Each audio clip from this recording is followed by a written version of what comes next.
it's Mara again. Thanks for joining me. Today we are going to be talking about how the inner, and only the inner, can fix the outer.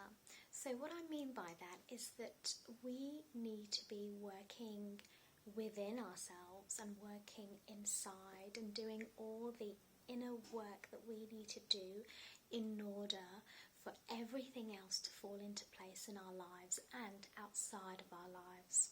We live in a society where things are very political. Our society is full of different beliefs, different opinions about things. And it has been more and more so like this. Anger is increased in people, emotions have arisen, and that's just the natural way that things just happen. We've been told by various educators, specialists, doctors, family members, friends, all sorts of things, and we have either aligned ourselves with that or we have come from a different belief system. And our belief systems are basically based on the stories that we tell ourselves, is based on our conditioning. And whether you like to hear it or not, we have all to some degree been conditioned. We have, on a subconscious level, picked up on things that have been around us, everything that's been around us. So whether it is people around us, whether it's media, whether it's advertising, whether it's just having conversation with someone, news, anything and everything. And because of all these people around us and the system that's been put in place, we are in a situation, we have been for a long time, where whether we realize it or not again, that we feel extremely powerless. And that's the truth of things. We all feel powerless. And because we feel powerless, again, subconsciously not aware of that, we feel like we cannot do anything. And that means feeling like you can't even change yourself, that you can't even transform yourself. Because transforming yourself and doing the inner work, working within, is one of the, if not the most difficult thing anyone can do. Because in that process, you are forced to be brave. You are forced to be courageous. You are forced to face things within yourself that you don't want to know, that you do not want to admit to. We all are made out of various colours, so that's dark, light, bright, blue, red, whatever colours you might want to think of. But we are all from a range of colours, which means we are from dark and light. We have got demons. There are demonic dark things in us, so whether that might be just being mean to someone, whether that might just be, not spending time with someone, whether that might be self-destructive behaviour such as not taking care of yourself. That is a way of being demonic, okay? So I'm using demonic in a sense that all I mean is that it comes from a dark place, because we are made out of dark and we're also made out of light. And just because it's dark does not mean it's bad, and just because it's light does not mean it's good. The dark and light are meant to be there for us to learn from. So we learn from the dark, we grow, we learn from the light, and we grow, and we might go back, we probably do, go back to the dark and we go back to the light. And that's just how it works. That's just how it works, and that's just the process of things. So, in order for us to even fix society, so in order for us to change the system in any way, or whatever belief we have about what's been going on, about our society, about the greater world, we have to look within ourselves and actually transform ourselves first. No relationship can last. Nothing can last. Nothing can work effectively and in the long term unless we fix ourselves first, unless we start healing ourselves, unless we start seeing that just like the greater world, we have our own demons. realize that just like the greater system out there, however screwed up it might seem, well, that's just a manifestation of who and what you are, because you are broken just like the system is. And the only way that can ever get fixed, the only way the system, society, the greater world can get fixed is by you doing your inner work and fixing your broken system inside of you. So your roots, just like the roots of a tree, have to be stable and strong. And I've said this before in my previous video about transformation and the tools we need for that, but that is precisely the truth of things, that our roots, just like a tree, just like any plant, have to be strong, and it has to be right deeply grounded in the ground, inside the soil, which is where we're from, in order for everything else to grow from that. And that means we have to root ourselves, we have to be strong in ourselves, we have to know that we have power in ourselves, and we have to know that we can fix our inner system by being strong and stable in order for society and the greater world to do the same. Remember, we are a reflection of only what's outside of us, which means that we have to do the work first in order for the outside to do what it needs to do. Just taking an example here, in any relationship, whether it's a relationship with your partner, your child, your parents, your friends, anyone, and also a relationship, because it works the same way, a relationship with society, your relationship with the system, your relationship with your doctors, with your educators, with your colleagues, everything, the greater world, the system, everything. That relationship can only work effectively and long term. So we're not talking about short-term fixes here. We're not talking about superficial, let's fix things on the surface, because that does not work.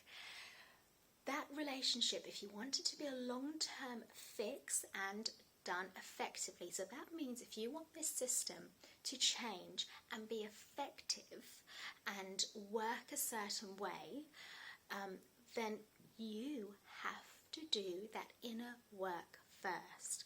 You have to work on yourself first before anything gets fixed on a deeper level that's outside of you. So that means relationships with people, but also means relationships with society. I'm going to share some tips now. Tip number 1, look within. So we've already covered this a little bit, but it's really important. I want to highlight this again. You have to look inside yourself. You have to see who and what you truly are, because it's difficult and in a way it's complex, but actually it's a bit of a simple formula to really realize who and what we are. And we're all the same, really. You know, we manifest in different ways, but we all come from the same place. And again, we need to realize that we are made out of dark. That means that we have certain criminal behaviors in us, whether we're actually criminals or not, but that is inside of us. Sometimes, naturally, like animals, we have an inner need to maybe hurt other people. You know, you have to wonder, why is it that we enjoy watching movies that show other people killing others? Why do we enjoy killings? Why do we enjoy any type of abuse? You know, we may not realize that we're enjoying it, but subconsciously we are. You know, there is a high demand for these movies that we're watching. So there's something in our subconscious, that animal instinct, that really enjoys watching that because it's in us. So we have to go into that. We have to wonder, basically, what is our psychology? This is where the truth all comes down to. If you understand psychology, if you understand human psychology, and actually in many ways animal psychology, then you can understand yourself better. Tip number 2, continuing with tip number 1, observe, critique, and analyze your thoughts, your feelings, and absolutely your behavior. And the simplest way of doing that is to start from your behavior. So if you observe, you critique, and you analyze your behavior, so your behavior when you're by yourself, but more importantly, your behavior when interacting with other people, and even what other people might say about you, things that they've noticed, and even when you possibly get into an argument with someone, look back at that afterwards, reflect on that, and wonder, why did that person maybe shout at me? Why did they say that thing? Maybe, possibly, there's something that I did that might have triggered that in them. It works both ways. It takes two people. It takes the relationship, whether it's you and the other person, you and the system. It works both ways. So you observe yourself without judgment, of course, because there's no point judging, because we are who and what we are, and that's just how it is, and we have to accept that, and not just accept it, but actually we have to love and what we are, which may be whatever it might be. We start with that, but we have to observe, we have to actually analyze our behavior and understand why.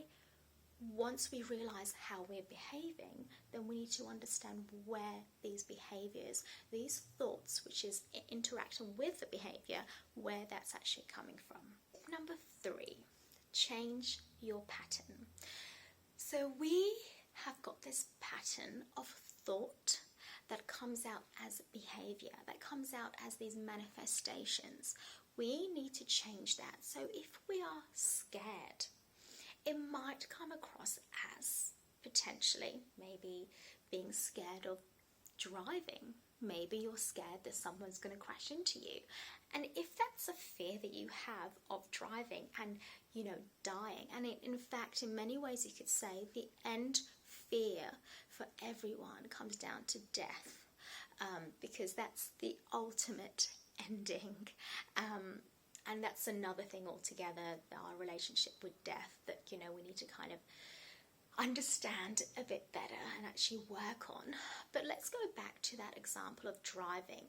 And if you are scared of dying, and if you are scared of another car crashing into you, then guess what? You are going to manifest that in your driving. You're going to be doing things in your driving that's actually might cause an accident, because all you're thinking about, oh gosh, is someone else going to crash into me? So you might be a bit more jittery in your driving. You may not be so aware, because you have all this stress, this overwhelming stress taking over in your mind, and that basically, that stress, that anxiety, that fear that you are going to basically get into an accident is going to take over your driving. That might mean that you might actually end up in an accident. So that's an example of a thought pattern, something you notice in your behavior that comes from your thought. So once we analyze our behavior, we need to look into our thought pattern, and then we can change our thought pattern, which in turn changes our behavior. So for example, that same thing that we were talking about with driving, how can you change that thought pattern? Well, you can have a conversation with yourself. You can really go through everything, every part of this fear you have before you drive. You can visualize your driving before you do it. You can understand and say to yourself over and over again, just remind yourself that actually nothing really matters, because I don't know what's going to happen. I don't know what's going to happen in the future. All I do know is what's happening right now. So certain things you can learn and say to yourself and recondition your mind in order to transform and change your thought pattern. Tip number 4, practice. Okay, sounds simple, but it's literally you practice all these new ways of looking at things, all these new changes that you're making, but you have to practice it continuously. It does not happen overnight. It takes years for you to actually change. And I've said this before, and I'll say it again, if you are doing things properly, if you are transforming yourself effectively, then you are going to be working on yourself for the rest of your life. This is how difficult it is, okay? Not impossible, in fact, completely not impossible. It's very possible, in fact, very likely. I have seen so many people around me change, including myself, and just by the first step, which is awareness, and then transforming, changing your thoughts and behaviors, and practice, a lot of practice every single day of your life. Practice it. And just as a final note, as we've kind of mentioned before, we do feel very powerless, whether we realize that or not, and we need to be more aware of that now, that we do actually feel powerless because we're in a system that's made us feel more and more powerless and more down and feeling like we can't actually do anything. But that is a trick.